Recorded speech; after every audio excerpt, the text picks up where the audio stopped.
Shalom saudara terkasih dalam Tuhan Yesus Kristus. Hari ini kita akan belajar kebenaran firman Tuhan yang terambil di dalam Yohanes 2 ayat 8. Firman Tuhan, lalu dia atau Yesus berkata, sekarang cedoklah dan bawalah kepada pemimpin pesta, dan mereka membawanya. Saudara yang terkasih dalam Tuhan Yesus Kristus, kebenaran firman Tuhan yang kita dengarkan ini terambil di dalam Yohanes 2 ayat 8 mengenai cerita tentang pesta atau perkawinan di Kana, di mana pada waktu pesta itu yang mengadakan pesta kehabisan anggur. Kemudian Yesus menyuruh para pelayan untuk mengisi tempayan sampai penuh, dan pada saat itu ketika Yesus telah mengubah air ini menjadi anggur, dia menyuruh kepada para pelayan itu untuk mencedok atau mengambil untuk dibawa kepada pemimpin pesta yang ada pada saat itu. Nah, saudara yang terkasih dalam Tuhan Yesus, dalam mencedok atau mengambil sesuatu, ada alat yang digunakan seperti gayung, skop. Jika kita mengambil pasir, kita menggunakan skop, atau kita mengambil air, kita menggunakan gayung dan sebagainya. Nah, dalam apa kegunaan alat ini, yaitu dalam membantu mengambil segala sesuatu yang mungkin sulit untuk kita gunakan dengan tangan yang kosong. Nah, gayung sendiri ini saudara-saudara berfungsi untuk mengambil air. Kemudian cedoklah merupakan suatu perintah yang aktif, bukan pasif. Yesus menyuruh mereka mencedok atau melakukan sesuatu, bukan hanya melihat-lihat saja, tetapi Yesus menyuruh untuk mengambil air yang sudah menjadi anggur itu untuk dibawa kepada pemimpin pesta. Nah, ketika kita mencedok, ada sesuatu yang harus dikerjakan. Selanjutnya bukan sekedar mencedok itu, tetapi dia membawa kepada pemimpin pesta. Seperti nas di Yohanes 2 ayat 8 dikatakan, Yesus menyuruh pelayan untuk mencedok air yang sudah menjadi anggur yang ada di dalam tempayan itu untuk dibawa kepada pemimpin pesta. Inilah mujizat pertama yang dilakukan Yesus di Kanaan, seperti pada perikop nats yang kita baca ini. Nah, saudara yang terkasih dalam Tuhan Yesus, mengapa Yesus menyuruh para pelayan untuk mencedoknya dan tidak membiarkan di tempayan begitu saja? Ada 3 hal yang akan kita pelajari pada siang hari ini mengenai firman Tuhan dalam Yohanes 2 ayat 8. Yang pertama yaitu untuk digunakan. Lalu dia berkata, sekarang cedoklah dan bawalah kepada pemimpin pesta, dan mereka membawanya. Semua pekerjaan Yesus Kristus adalah untuk digunakan dan tidak membiarkannya saja. Air yang diubah Yesus menjadi anggur harus digunakan, bukan dibiarkan saja atau dipandangi saja atau dikagumi, tetapi Yesus mengubah air menjadi anggur, memberimu pengetahuan dan kasih bahwa Yesus memberikan talenta kepada seseorang bukan untuk dipendam, melainkan untuk diusahakan atau dipakai. Hal itu untuk kepentingan bersama.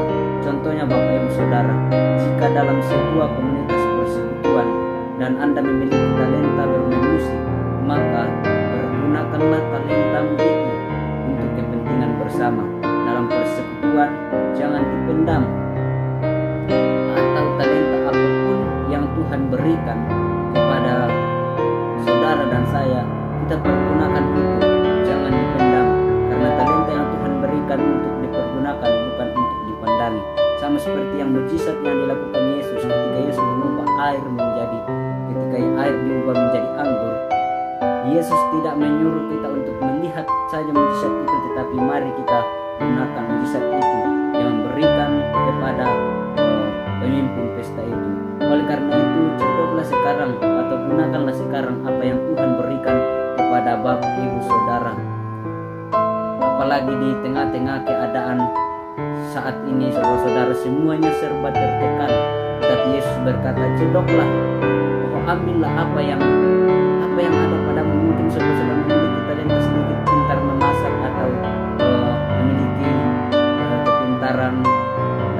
bisnis atau apapun itu, jangan berpikir bahwa aku akan berhasil apakah begini, tetapi gunakanlah apa yang ada padamu, cedoklah apa yang ada padamu dan gunakanlah. Saudara yang terkasih dalam Tuhan Yesus, saudara yang diberikan kemampuan atau talenta, pergunakanlah itu dimanapun kita berada, dan biarlah melalui kemampuan dan talenta saudara orang melihat Yesus Kristus di dalamnya dan memuliakan Yesus Kristus, dan melalui kemampuan atau talenta yang saudara miliki, saudara bisa menjadi berkat bagi orang lain. Bapak Ibu saudara yang terkasih di dalam Yesus Kristus, poin yang kedua yang akan kita pelajari yaitu untuk bertindak dengan iman. Dikatakan bawalah kepada pemimpin pesta. Ini secara duniawi saudara dan saya, ketika air itu tiba-tiba menjadi anggur, pasti kita ragu untuk memberikan kepada, apalagi misalkan presiden kita membawakan air yang menjadi anggur itu kepada presiden, pasti kita merasa takut saudara-saudara. Tetapi Yesus berkata kepada pelayan itu, bawalah kepada pemimpin pesta. Artinya bahwa kita harus bertindak dengan iman. Yesus menyuruh para pelayan untuk mencedok air yang telah mereka isi ke dalam tempayan itu yang sudah menjadi anggur, untuk membawa kepada pemimpin pesta dengan tujuan agar mereka melakukannya dengan iman atau bertindak dengan iman. Ibrani 11 mengatakan bahwa iman adalah dasar dari segala sesuatu yang kita harapkan dan bukti dari segala sesuatu yang kita tidak lihat. Nah, saat Yesus memerintahkan sesuatu yang mustahil bagi kita, marilah kita bertindak dengan iman. Mungkin Yesus berkata pada saat ini, kamu bikin kue untuk jual di tengah-tengah keadaan krisis saat ini, atau bikin usaha kecil misalkan nasi kuning atau apa. Mungkin itu mustahil bagi kita, bahwa Tuhan saya tidak bisa bikin kue, Tuhan saya tidak bisa. Tetapi Yesus berkata bahwa ayo bertindak dengan iman, bahwa Yesus yang menyuruh saya, Yesus yang memberitahu kepada saya, pasti dia memperlengkapi saya dalam melakukan hal itu. Nah, saat Yesus memerintahkan sesuatu yang mustahil kepada kita atau di luar pikiran kita, mari kita lakukan dengan iman dan percaya bahwa Ibrani 11 mengatakan bahwa iman itu adalah dasar, bahwa itu merupakan dasar dari segala sesuatu yang kita harapkan dan bukti dari segala sesuatu yang tidak kita lihat. Ketika kita beriman, mungkin sesuatu itu belum kita lihat, tetapi itu pasti akan terjadi. Nah, kemudian saudara-saudara, jika kita ingin mengenal Yesus Kristus, mari kita mendengarkan apa yang Dia perintahkannya kepada kita. Bagaimana kita mau tahu Bapak Ibu saudara-saudara tentang perintah Yesus kalau kita tidak mengenal Yesus, kita tidak bergaul karib dengan Tuhan? Oleh sebab itu, mari kita terus membangun hubungan dengan Tuhan setiap hari, sehingga kita dapat mengenal setiap perkataan Yesus dalam kehidupan kita. Seperti kita akan melihat dampak dari ketaatan kita dengan bertindak dalam iman. Saudara akan melihat bagaimana pekerjaan Yesus yang luar biasa ketika Tuhan memerintahkan segala sesuatunya dan saudara bertindak dengan iman. Ada sebuah ilustrasi saudara, ada seorang pendaki yang pergi mendaki sebuah gunung. Pendaki ini adalah seorang Kristen yang percaya kepada Yesus. Dengan semangat pendaki ini menaiki gunung, dia start di pagi hari dan sampai ke ujung sore hari. Nah, ketika pendaki ini sampai di puncak gunung, dia berjalan-jalan di pinggir tebing sambil menikmati pemandangan matahari yang akan terbenam dan hembusan angin yang sepoi-sepoi. Ketika sang pendaki ini asik berjalan-jalan di pinggir tebing sambil menikmati suasana, akhirnya dia terpeleset dan jatuh ke jurang yang gelap. Di pinggir tebing ada sebuah pohon kayu. Ada sebuah pohon kayu yang kecil. Di situ sang pendaki sempat mengulurkan tangannya ketika dia terjatuh saudara, dan akhirnya dia bergantung di pohon tersebut. Setelah itu sang pendaki akhirnya berdoa kepada Tuhan. Dia berkata, Tuhan, Engkau mengirimkan penolong untuk menyelamatkan saya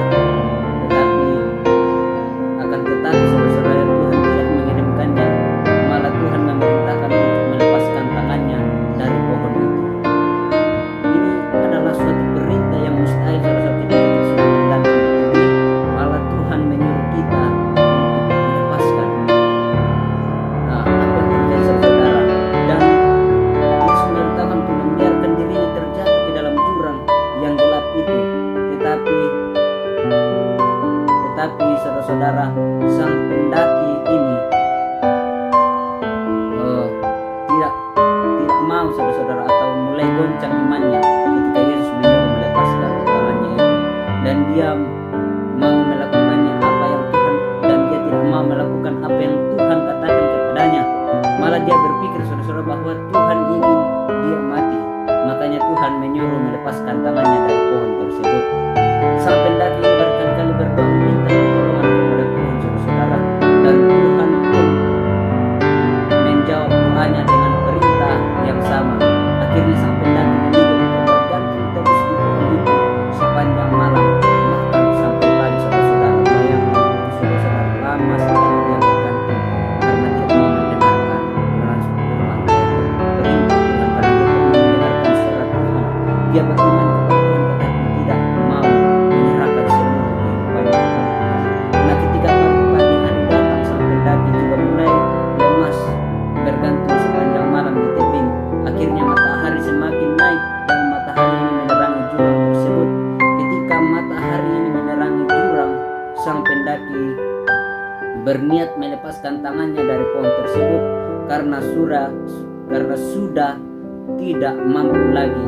Dia pun menoleh ke bawah dan ternyata saudara-saudara apa yang terjadi, jarak kakinya dengan tanah tinggal 1 jengkal saudara-saudara. Dan sang pendaki pun menyesal tidak percaya dengan iman penuh atau tidak beriman penuh dengan perkataan Yesus, tidak beriman penuh kepada Yesus. Seandainya dia mau bertindak dengan iman saudara-saudara, melakukan apa yang Yesus perintahkan, ia tidak akan menderita sepanjang malam untuk bergantung saudara-saudara. Saudara yang terkasih, marilah kita melakukan apa yang Yesus perintahkan dengan bertindak iman. Meskipun itu sesuatu yang mustahil bagi kita, tetapi percayalah bahwa rancangan Tuhan bukanlah rancangan kecelakaan, melainkan rancangan damai sejahtera. Oleh karena itu, cedoklah dengan iman dan bawalah kepada pemimpin pesta itu. Kemudian yang ketiga saudara-saudara yang akan kita pelajari, yaitu untuk memberikan yang terbaik. Di Yohanes 2 ayat 10 dikatakan, dan berkata kepada setiap orang yang menyuguhkan air anggur yang baik lebih dahulu, sesudah mereka dipuaskan, barulah disuguhkannya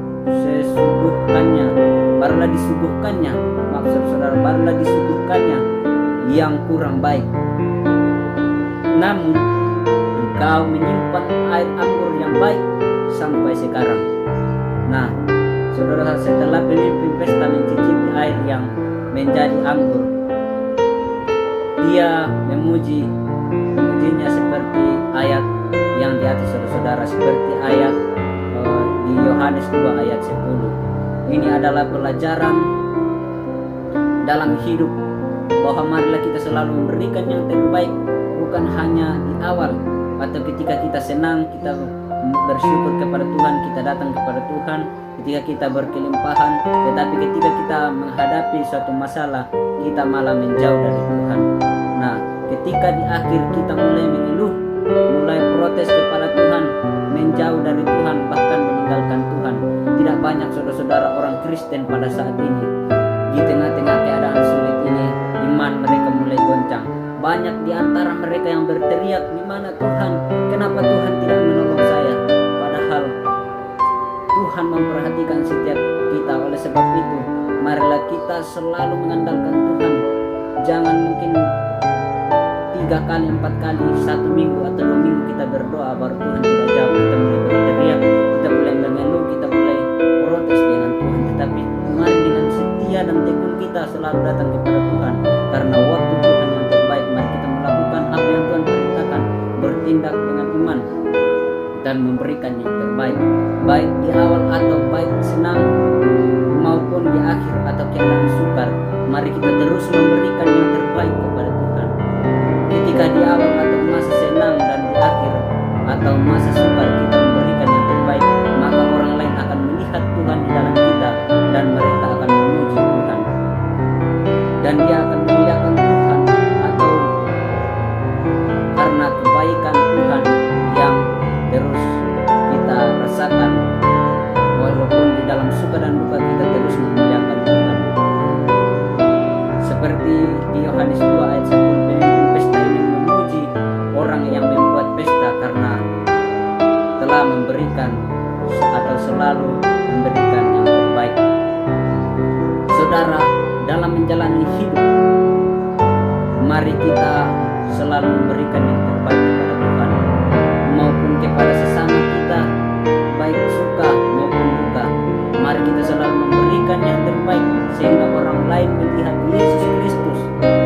dalam kita.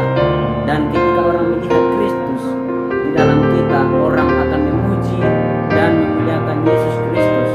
Karena dalam tindakan perbuatan kita orang diberkati, karena kita selalu memberikan yang terbaik. Jadi kesimpulan saudara-saudara, pada firman Tuhan apa yang kita pelajari